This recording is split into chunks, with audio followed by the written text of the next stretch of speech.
Tudo bem com você? Seja bem-vindo e bem-vinda aqui ao canal. Eu sou Marcial Farias e é um prazer ter você aqui para juntos estudarmos a Palavra de Deus em mais um dia e desta vez falando sobre uma ferida mortal.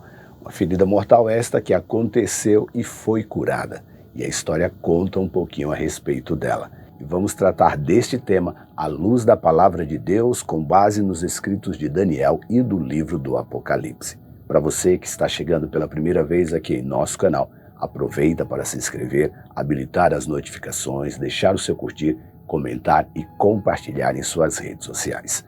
Eu quero agradecer a você que segue orando por mim, você que segue orando pelo canal e pedir para você orar pela Amanda, pela Letícia Souza, pelo Miguel Aparecido e pelo João Barbosa. Muito obrigado a você que vai orar por estes amigos. Eu recebi estes WhatsApps ontem. São pedidos especiais que eles pediram para não abrir, apenas para pedir oração. Deus sabe a necessidade de cada um e eu posso dizer a você, são necessidades grandes e que precisa da intervenção imediata de Deus. Ore por estes amigos. E se você quer que eu ore por você, deixe na descrição do vídeo o seu pedido de oração ou, se preferir, mande-nos um WhatsApp que aparece aqui em algum momento do vídeo e eu terei o prazer imenso de orar por você. E aqui do canal, muitos também farão isso. Agora sim, eu vou rodar a vinheta. Na sequência, vamos juntos estudar a Palavra de Deus.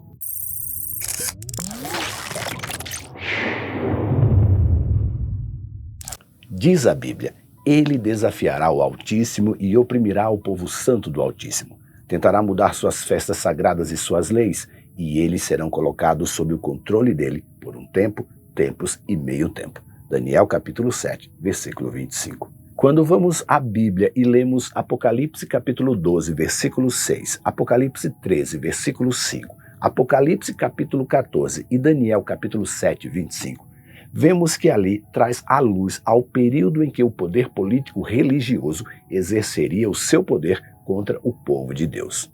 Estes textos proféticos revelam um período de tempo em que uma entidade autoritária assumiria ali o controle e exerceria o seu domínio sobre as crenças e práticas religiosas. Em Apocalipse capítulo 13, versículo 5, João declara: "Foi-lhe dada uma boca que proferia arrogância e blasfêmias, e foi-lhe dada autoridade para atuar durante 42 meses." Esse período de tempo simbólico de 42 meses representa uma duração significativa, mas limitada, em que esse poder exerceria o seu controle. No contexto profético, cada dia é interpretado como um ano, o que resultaria em um período de 1260 anos.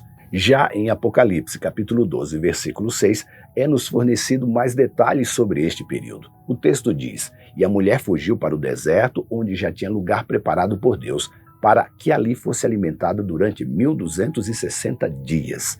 Essa mulher simboliza ali a igreja fiel a Deus, que é perseguida e tem que se refugiar em um lugar isolado durante 1260 dias ou anos. Essa passagem reforça a ideia de que este período de influência religiosa dominante teria uma duração específica e seria seguido por uma mudança também significativa. Outro versículo do livro do Apocalipse também traz à tona a duração deste domínio religioso. A Bíblia diz: "E foram dados à mulher as duas asas da grande águia para que voasse para o deserto, ao seu lugar, onde ali seria sustentada por um tempo, tempos e metades de um tempo, fora da vista da serpente." Apocalipse 12, versículo 14. Aqui o tempo, tempos e metade de um tempo são o equivalente a 3 anos e meio ou 1260 dias, confirmando a continuidade do período de domínio mencionado em capítulos anteriores. E o versículo de Daniel, capítulo 7, versículo 25, que abriu o estudo de hoje, acrescenta ali mais perspectivas sobre este poder, pois falará palavras contra o Altíssimo e cuidará em mudar os tempos e a lei. Os santos ali serão entregues nas suas mãos por um tempo, 2 tempos e metade de um tempo. E novamente, o tempo, 2 tempos e metade de um tempo refere-se a um período de 1260 dias ou anos. Este versículo aponta para uma mudança nas práticas religiosas e nas leis, enfatizando assim a natureza abrangente deste domínio religioso exercido por esta entidade. E todos estes versículos lidos até agora estão tratando do mesmo período de tempo e do mesmo sistema político-religioso por trás de todas as afrontas contra Deus. E olhando para a história, podemos identificar um período que se alinha com todas as profecias descritas nestes versículos. Durante a Idade Média, a Igreja Católica Romana consolidou o seu poder e influência sobre as massas, tanto religiosa quanto politicamente. Essa instituição religiosa estabeleceu uma autoridade suprema, reivindicando-se como a representante de Deus na Terra e detentora de todo o poder espiritual e temporal. E durante cerca de 1.200 anos, a partir do século V até o século XV, a Igreja Católica Romana exerceu seu poder sobre os governos, estabelecendo uma hierarquia eclesiástica e influenciando diretamente as decisões políticas e sociais da época. Ela também controlava o acesso às Escrituras, interpretando-as de acordo com a sua própria doutrina e suprimindo qualquer interpretação divergente. Isso resultou em uma opressão religiosa generalizada, com perseguição aos dissidentes e a supressão de movimentos considerados heréticos. No entanto, as profecias também indicam uma mudança neste domínio religioso. Apocalipse 12:14 menciona que a mulher representando a igreja fiel recebeu asas de águia e foi levada para o deserto, longe da influência deste poder opressor. Isso sugere um período de transição e uma ruptura com o controle religioso estabelecido pela Igreja de Roma. Ao longo dos séculos, houve um despertar religioso e uma busca por liberdade espiritual. A Reforma Protestante, iniciada no século XVI, desafiou a autoridade da Igreja Católica Romana e estabeleceu uma variedade de denominações protestantes. Esse movimento trouxe à tona a importância da interpretação correta das Escrituras, a liberdade de culto e a separação entre Igreja e Estado. E desde então tem havido uma diversificação cada vez maior de crenças e práticas religiosas em todo o mundo. E o poder que antes dominava o panorama religioso perdeu sua hegemonia, permitindo que diferentes tradições e perspectivas espirituais florescessem. Mas não se engane crendo que esta diversidade de crenças e práticas religiosas não se unirão contra o remanescente de Deus. No livro Crise e Vitória, publicado pela Casa Publicadora Brasileira em 1977, escrito por Raymond Cottrell, no segundo capítulo do seu livro, Satanás mobilizará o mundo religioso, o autor discorre sobre como Satanás planejaria e organizaria o mundo para o conflito final. E segundo o conteúdo do livro, o Espiritismo seria a força impulsionadora por trás desta tríplice união, formada por protestantes, católicos e espíritas. E se alguém mencionasse a união destes movimentos e das igrejas há alguns anos atrás, muitos diriam que essa ideia seria insana e nunca se concretizaria. No entanto, no dia 19 de janeiro de 2000, uma quarta-feira, na página A9 do jornal O Estado de São Paulo, havia ali a seguinte manchete: Papa reúne igrejas cristãs e pede unidade. O Papa na época era João Paulo II, que celebrava por meio de um rito a participação de 22 representantes de igrejas e comunidades cristãs não católicas que colaboraram em diversos momentos. Entre os representantes não católicos romanos estavam os ortodoxos, os anglicanos, os luteranos, os metodistas e homens e mulheres enviados do Conselho Ecumênico de Genebra.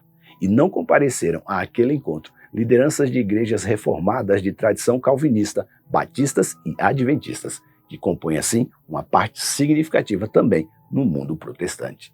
Note que este era o cenário mundial no início dos anos 2000, onde a ideia de uma igreja ecumênica parecia ser o caminho para a paz mundial. E o que é que vemos hoje sendo propagado pela mídia por meio da influência do inimigo? Nada é mais repetido, chegando a beirar a exaustão, do que a ideia verdadeira de que existe apenas um único Deus. Mas a ideia não para aqui, porque sempre tem um mais. E o mais é que todas as religiões são igualmente boas.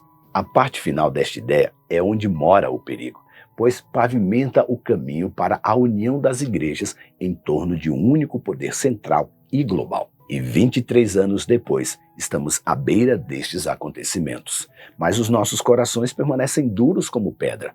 E quando um sistema religioso novo e supostamente mais elevado for apresentado, ocorrerá um grande avivamento, só que falso, baseado na observância do domingo, que é o sinal da marca da besta. Enquanto isso, as pessoas esquecem o mandamento divino de lembrar-se do dia do sábado, dando ouvidos assim a tradições humanas. A igreja pagã, a grande Babilônia, tentará mudar a lei de Deus, achando que tem o poder para isso. E Paulo já nos alertava sobre este perigo, pois mudaram a verdade de Deus em mentiras e honraram e serviram mais a criatura do que o Criador, que é bendito eternamente. Romanos 1, versículo 25. E você tem alguma dúvida sobre a proximidade deste período?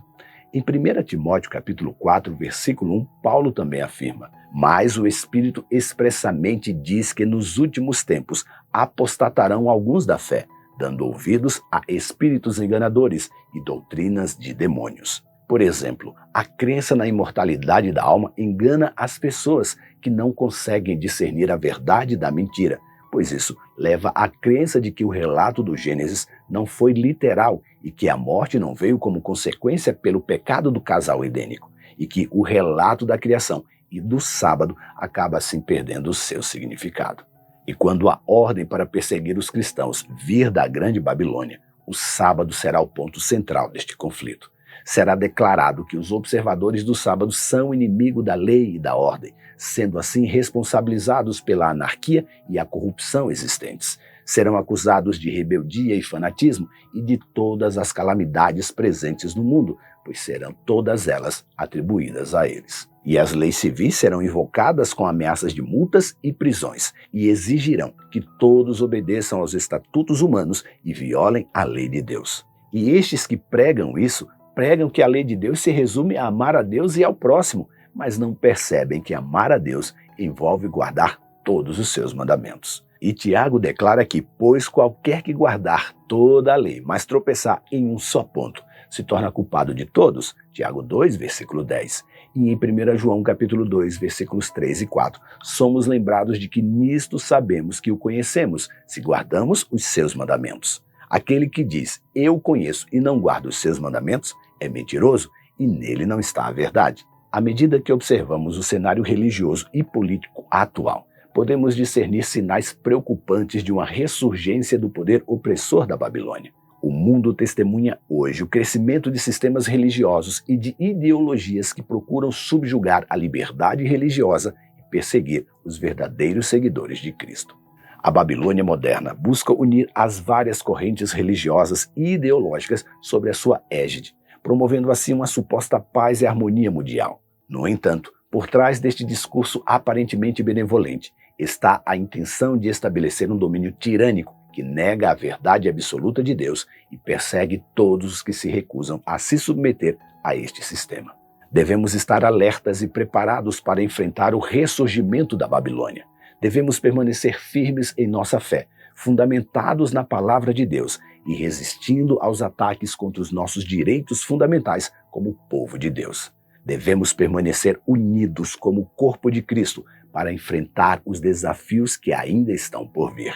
Devemos ficar firmes na lembrança das palavras de Jesus que disse: no mundo tereis aflições, mas tende bom ânimo, eu venci o mundo. João 16, versículo 33. Apesar das ameaças e perseguições, nossa esperança está em Cristo, que já venceu o poder do pecado e da morte.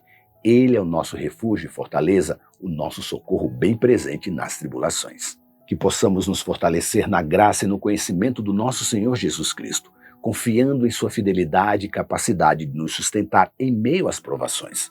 O retorno sanguinário da Babilônia pode ser um tempo de teste e tribulação, mas com Deus ao nosso lado, podemos enfrentá-lo com coragem e esperança, sabendo que o nosso destino final está seguro nas mãos do nosso Redentor.